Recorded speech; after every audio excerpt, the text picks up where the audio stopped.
ও তো মনে করো তোমার ওর ওয়াশরুমটা এত সুন্দর করে অর্গানাইজড করা, আমি তো দেখে অবাক। হাই হাই, প্রত্যেকটা জিনিস হচ্ছে। এই মা, আমি তোমার সাথে পরে কথা বলছি। হ্যাঁ রাখছি। হ্যাঁ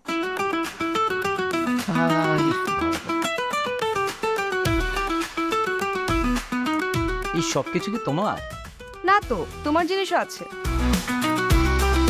এটা মা তোমার জন্য দিয়েছে।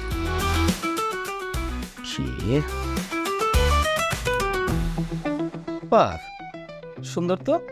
থ্যাঙ্কস মা। আচ্ছা, আমি কি তোমাকে একটু হেল্প করে দিতে পারি? মানে সব তো এলোমেলো হয়ে আছে। আরে না না, আমি করছিলাম, মাঝখানে মা ফোন দিল। মা মেয়ের কথা তো বুঝোই, শেষ হয় না। No problem. আচ্ছা শোনো, ওই বড় চাচা ফোন করেছিলেন, বললেন যে আজকে রাতে ওনাদের বাসায় ডিনার করতে, কিন্তু আমি কিছু বলি নাই। মানে আমি কি করব বুঝতে পারছিলাম না। কি করব মানে? আমরা অবশ্যই যাব। আচ্ছা শোনো, আমরা কি পরবো বলো তো? কি করব? আমি হলুদ শাড়ি পরবো, আর তুমি নীল পাঞ্জাবি। আমি সূর্য, তুমি আকাশ। তুমি তোমার ড্রেস আপ নিয়ে অনেক ভাবো না? আমি তোমাকে নিয়ে অনেক ভাবি। আচ্ছা, কিভাবে?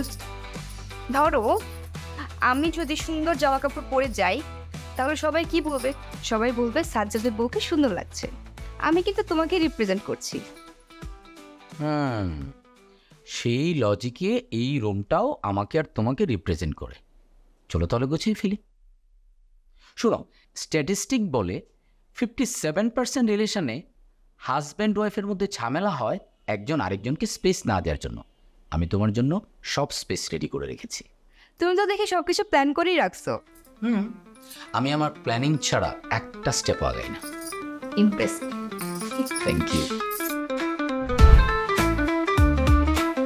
Happy anniversary, Pinky. Pinky. Pinky, ঘর ছেড়ে চলে গেছে নাকি মাথায় করে?